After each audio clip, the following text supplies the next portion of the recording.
সবাই বলবো স্যারেরা, আমরা সবাই বলবো স্যার, আমরা সবাই প্লিজ স্যার একটু বসুন স্যার। আমাদের মধ্যে বর্তমান তরুণের আইকন, বাংলাদেশের জাতীয় বাংলাদেশের গণ অধিকার পরিষদের সম্মানিত সভাপতি এবং ডাকসুর সাবেক বিপি নুরুল হক নূর এখানে উপস্থিত আছেন। আমরা সবাই বসবো স্যার, আমরা সবাই বসবো স্যার, প্লিজ স্যার। সবাই আমরা গণ অধিকার পরিষদের সভাপতি বিপি নূরকে করতালির মাধ্যমে স্বাগত জানাবো। সবাইকে আমি অনুরোধ করবো, করতালি অনুরোধ করবো, আপনারা সবাই একটু বসুন প্লিজ। আমাদের সামনে বর্তমানে উপস্থিত হয়েছেন গণ অধিকার পরিষদের সম্মানিত সভাপতি, ডাকসুর সাবেক বিপি, তরুণের আইকন, বাংলাদেশের তরুণের আইডল এবং নির্ভীক সৈনিক, বাংলাদেশ নতুন বাংলাদেশ বিনির্মাণের অন্যতম মাস্টার মাইন্ড। উনি আমাদের সামনে উপস্থিত হয়েছেন। উনি আমাদের সামনে একতা পোষণ করবেন। আমরা নুরুল ভাইকে আমরা জানাবো আমাদের সামনে উনি সংহতি প্রকাশ করবেন এবং অনতি বিলম্বে এই সরকারকে বাধ্য করার জন্য চাপ প্রয়োগ করবেন। আমরা সবাই একটু বলবো স্যার, নুরুল ভাইয়ের আগমন শুভেচ্ছায় স্বাগতম, নুরুল ভাইয়ের আগমন শুভেচ্ছায় স্বাগতম, নুরুল ভাইয়ের আগমন শুভেচ্ছায় স্বাগতম, নুরুল ভাইয়ের আগমন শুভেচ্ছায় স্বাগতম। আমাদের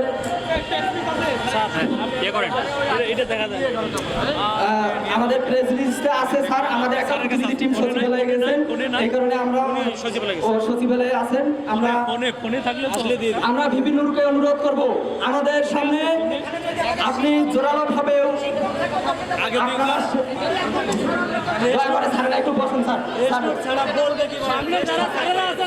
সবাই একটু বসেন স্যার, বসেন স্যার প্লিজ স্যার, দয়া করে স্যার একটু বসবেন স্যার, সবাই স্যার দয়া করে স্যার একটু বসবেন স্যার, প্লিজ স্যার প্লিজ। আমাদের সামনে তরুণদের আইকন এসেছে স্যার, আমাদের সামনে নির্ভীক সৈনিক একজন এসেছেন স্যার, যাকে আমরা পেয়ে খুবই আন্তরিকভাবে ধন্যবাদ জ্ঞাপন করতে চাই স্যার। আমরা এইরকম একজন ব্যক্তিত্ব আমাদের মাঝে পেয়েছি। আমরা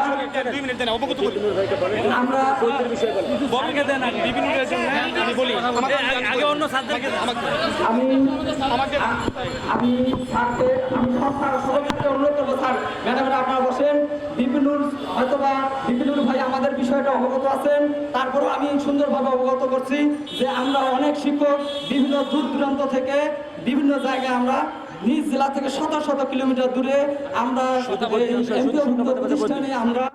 এমপিভুক্ত প্রতিষ্ঠানে আমরা জব করতেছি। আমাদের শূন্য পদের বিপরীতে বদলি দিলে সরকারের বিন্দু পরিমাণ টাকার কোনো প্রয়োজন নেই। একটা অনার্থিক বিষয়ে সরকার কেন আমাদের সাথে তালবাহানা করছেন, আমরা সেই বিষয়টাই জানানোর জন্য এখানে এসেছি। আমরা অনতি বিলম্বে শূন্য পদের বিপরীতে বদলি প্রজ্ঞাপনের জন্য আমরা আজকে এখানে অবস্থান কর্মসূচির আয়োজন করেছি। আমরা আমাদের এই শূন্য পদের বিপরীতে বদলির প্রজ্ঞাপন না হওয়া পর্যন্ত আমরা এই অবস্থান কর্মসূচি ছাড়বো না, আমরা রাজপথ ছাড়বো না।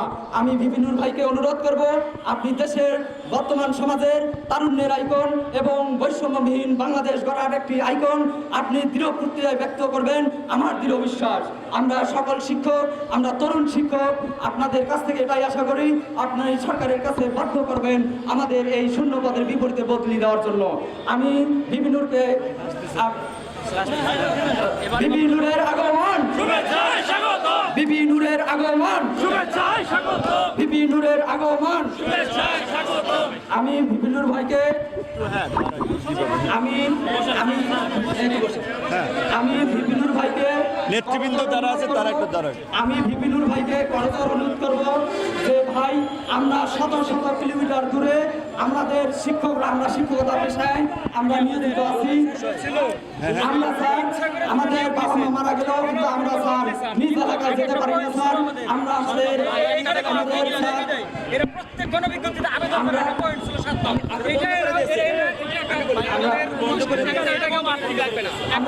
সবাই বসি স্যার। বিপিনুর ভাই আমাদের সাথে সহমতি প্রকাশ করবেন। আমি বিপিনুর ভাইকে একটু সুন্দরভাবে বোঝাতে চাই যে ভাই, আমরা অনেক দূর দূরান্ত থেকে এমপিওভুক্ত শিক্ষকরা শত শত কিলোমিটার দূরে আমরা নিয়োগ পেয়েছি। ভাই আসলে আমাদের তৃতীয় গণবিজ্ঞপ্তির আগে একটা ব্যবস্থা ছিল, 7 নম্বর একটা পয়েন্ট ছিল এমপিও নীতিমালা, যেখানে আমরা বদলি না হলেও প্রতিষ্ঠান পরিবর্তনের করার একটা ব্যবস্থা ছিল। কিন্তু স্বৈরাচার শাসক সরকার আমাদের ওই 7 নম্বর পয়েন্টটা হঠাৎ হঠাৎ করে স্থগিত করে দেয়, যেটা আমাদের কাছে কোনো পরামর্শ না নিয়ে হঠাৎ করে স্থগিত করার কারণে আমাদের এই বদলিটা থমকে যায়। আমরা যেখানে আমরা নিজ এলাকায় যেতে একবারে তা বারুদ্ধ হয়ে যায়। আমরা আমাদের এই দাবি মেনে নেওয়ার জন্য সরকারকে আহ্বান জানাচ্ছি এবং এখানে আমাদের বিন্দু পরিমাণ কোনো টাকা সরকারের কাছে চাচ্ছি না। আমরা বিভিন্নদের বর্তমানে আমরা বক্তৃতার আগে আমাদের মাঝে তরুণের আইকন গণ অধিকার পরিষদের সম্মানিত সভাপতি এবং ডাকসুর সাবেক বিপি নুরুল হক নুরুল ভাইকে আমি অনুরোধ করে তার মূল্যবান বক্তব্য দেওয়ার জন্য অনুরোধ করছি। বিসমিল্লাহির রহমানির রহিম। আজকে বেসরকারি এমপিওভুক্ত স্কুল, কলেজ, মাদ্রাসা, কারিগরি শিক্ষকদের সার্বজনীন বদলির একটি বিষয় নিয়ে এখানে আমাদের জাতি সমাজ গড়ার কারিগর শিক্ষকরা এখানে সমবেত হয়েছে। আমার সাথে গতকালকে তারা এই প্রোগ্রামে কথা বলেছে। আমি এই মুহূর্তে রিপোর্টার্স ইউনিটি থেকে মুক্তিযোদ্ধাদের একটা প্রোগ্রাম থেকে এসেছি। আমার একটা টেলিভিশন রেকর্ডিং প্রোগ্রাম আছে। তারপর আমি এখানে এসেছি, প্রথমত এটা একটা শিক্ষকদের প্রোগ্রাম। অবশ্যই শিক্ষকদের প্রাধান্য, শিক্ষকদের মর্যাদা সবার আগে হওয়া উচিত। এটা অত্যন্ত দুঃখজনক যে শিক্ষকরা তাদের একটা বিষয় নিয়ে এখানে বসে আছে, আন্দোলন করা লাগতেছে। বর্তমান শিক্ষা উপদেষ্টা অত্যন্ত সজ্জন ব্যক্তি, আমাদের খুব পছন্দের মানুষ, সহজ সরল মানুষ, সবাই গেলে কথা বলে। তো আমার ধারণা যে আপনাদের এই বিষয়টা সম্পর্কে তিনি অবগত থাকলে অবশ্যই তিনি করে দেবেন, কারণ তিনি একজন শিক্ষাবান্ধব মানুষ এবং ব্যক্তিগতভাবে তাকে আমি খুব ভালোভাবে চিনি, গুণী মানুষ। কিন্তু সরকারি কাজের ক্ষেত্রে আসলে অনেক ধরনের আবার আমলাতান্ত্রিক জটিলতাও থাকে, এটাও একটা সত্য বাংলাদেশের পরিস্থিতিতে। কাজে এই যে দীর্ঘদিনের যে আমলাতান্ত্রিক জটিলতা এবং আমাদের মানসিকতা, এটা আসলে রাতারাতি পরিবর্তন আবার হবে না।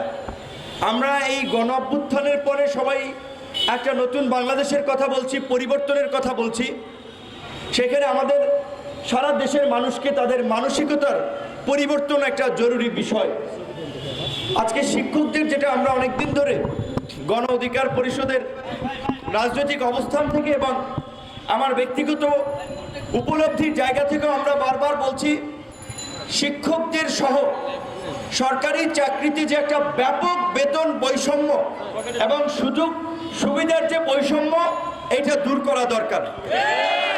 সরকারি চাকরিতে প্রথম শ্রেণী থেকে 20তম গ্রেডের যে বেতন বৈষম্য, 8,400 টাকা থেকে 78,000 টাকা, এই রকমের আকাশ এবং পাতাল বেতন বৈষম্য হতে পারে না। প্রথমত এটা আমাদের একটা পরিষ্কার দাবি, এই বেতন কাঠামো রিভিউ করে পর্যালোচনা করে নবম পে স্কেল সবার জন্য নিশ্চিত করতে হবে এবং এত বেতন বৈষম্য হবে না।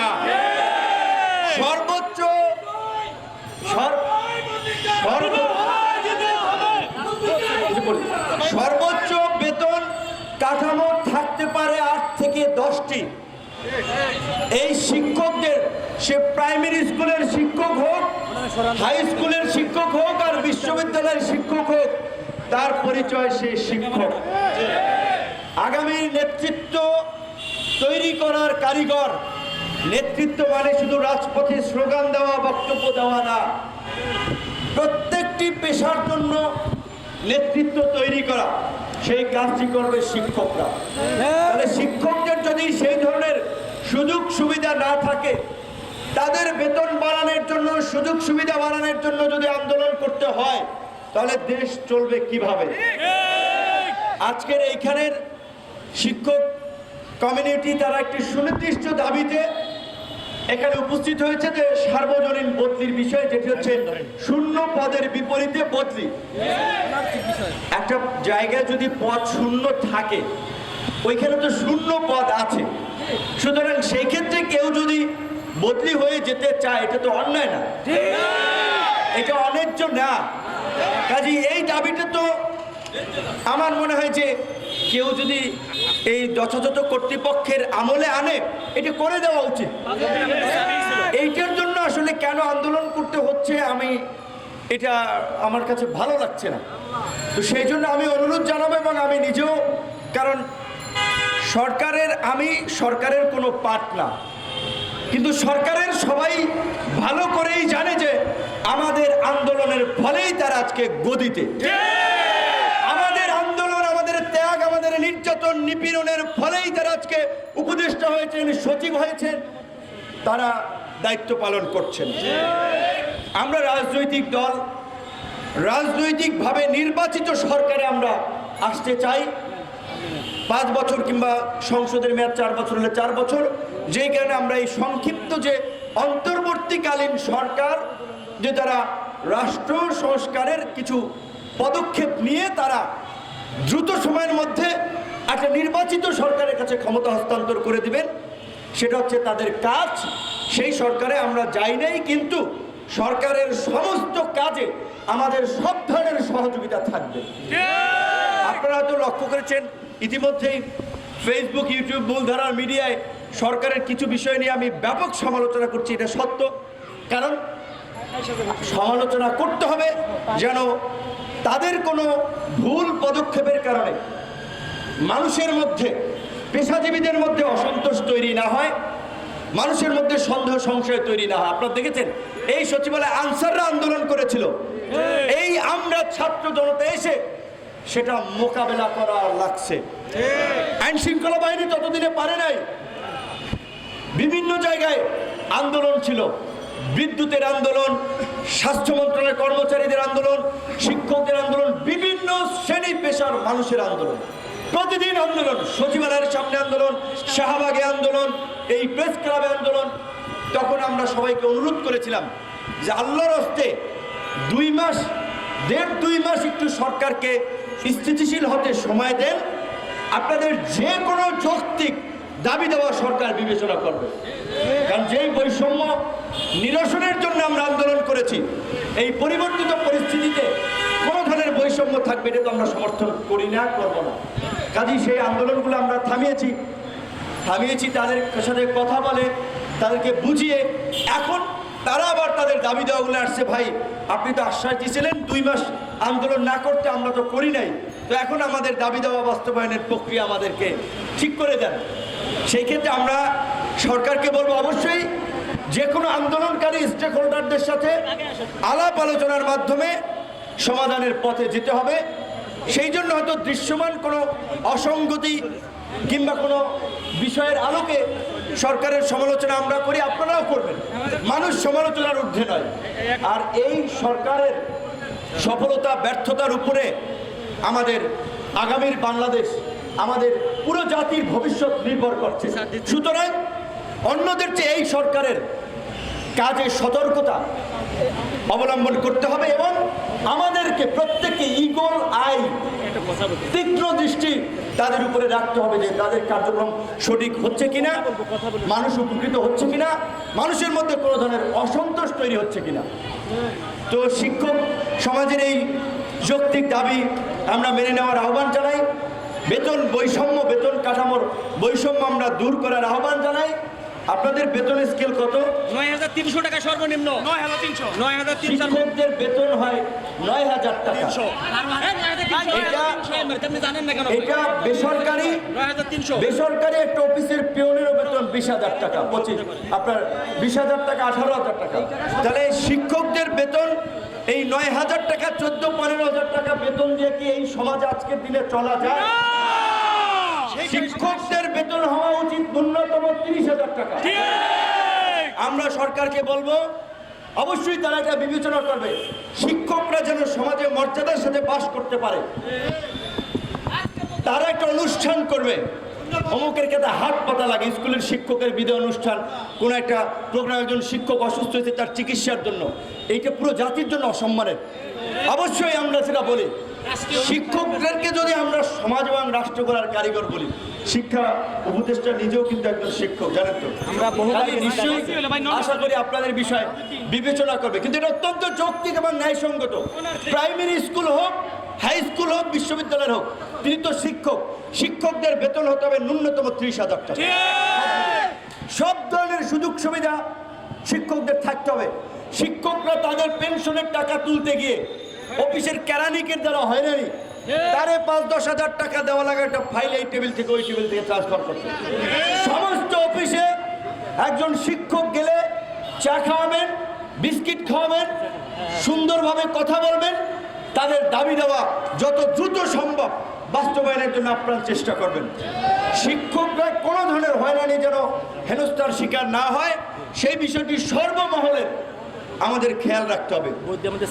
স্থানীয় পর্যায়ে আমাদের ওসি, ইউনো, ডিসিএসপি তাদের মাধ্যমে আমরা আহ্বান জানাবো শিক্ষকদের সম্মান এবং মর্যাদা প্রতিষ্ঠিত করার জন্য আপনারা সহযোগিতা করবেন। আপনাদের অফিসে যারাই কাজে যাবে শিক্ষকদের প্রাধান্য হবে, সমস্ত জায়গায় শিক্ষকদের প্রাধান্য হবে। তখন মানুষ বুঝতে পারবে এই সমাজে শিক্ষকদের মর্যাদা এই, তখন মেধাবী মানুষগুলো, ভালো মানুষগুলো শিক্ষকতা পেশায় আসবে। সুতরাং আপনারা আজকে একটা দাবি নিয়ে আসছেন। একটা দাবির পাশাপাশি এইটা তো আমি একমত হয়েছি যে আপনাদের এই বদলিটা করা উচিত। এটা ছোট ইস্যু, এর চেয়ে তো আপনাদের অনেক মানবিক ইস্যু আছে। আপনারা যে বেতন পান ওই বেতনে আপনাদের সংসার চলে না। সময় আপনাদের শিক্ষক, আপনাদের ছাত্ররা ব্যবসায়ী হচ্ছে, সাংবাদিক হচ্ছে, আমরা হচ্ছে, কিন্তু আপনি যে এই বেতনে পাচ্ছেন, আপনি এখনকার প্রেক্ষাপটে আসলে আপনার সমাজে ডাল ভাত খেয়ে পরে বেঁচে থাকাই মুশকিল। ওইখানেও আপনারা কথা বলেন, ওই বিষয় নিয়ে আপনারা কথা বলেন। শিক্ষকদের বেতন কাঠামো হবে সবার উপরে, সেই বিষয়গুলো নিয়ে সমস্ত শিক্ষকরা স্কুল, কলেজ, বিশ্ববিদ্যালয়ে আপনারা কথা বলেন।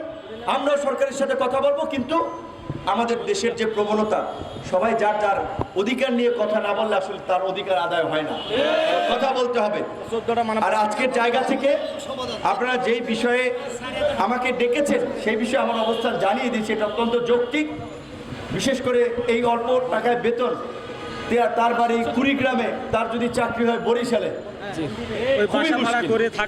আর শিক্ষকদেরকে আমিও মনে করি নিজ জেলায় এবং সুযোগ থাকলে উপজেলায় এইখানে যদি আপনার তাদেরকে দায়িত্ব দেওয়া হয়, এলাকার দায়বদ্ধতা থেকেও তারা একটু দায়িত্ব পালনে মনে করি একটা চাপ অনুভূত করে। তো কাজেই সেই ক্ষেত্রে এটা যৌক্তিক দাবি, এটা মেনে নেওয়ার আমরা দাবি জানাই। পাশাপাশি আপনাদের যে কোনো যৌক্তিক এবং ন্যায়সঙ্গত দাবিতে আমাদের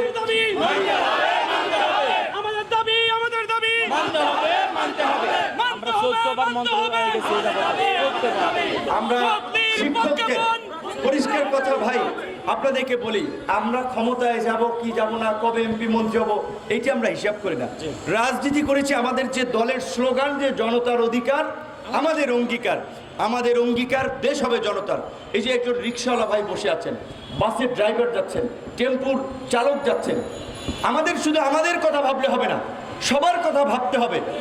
10-15 বছর গাড়ি চালাইয়া এই দূষিত বায়ুতে এই লোকটার শ্বাসকষ্টের প্রবলেম হয়, ভেজাল খাবার খেয়ে কিডনি ড্যামেজ হয়, হাসপাতালে হাসপাতালে দৌড়ায়, ঢাকা মেডিকেলের বারান্দায় শুয়ে থাকে, একটা বেডও পায় না।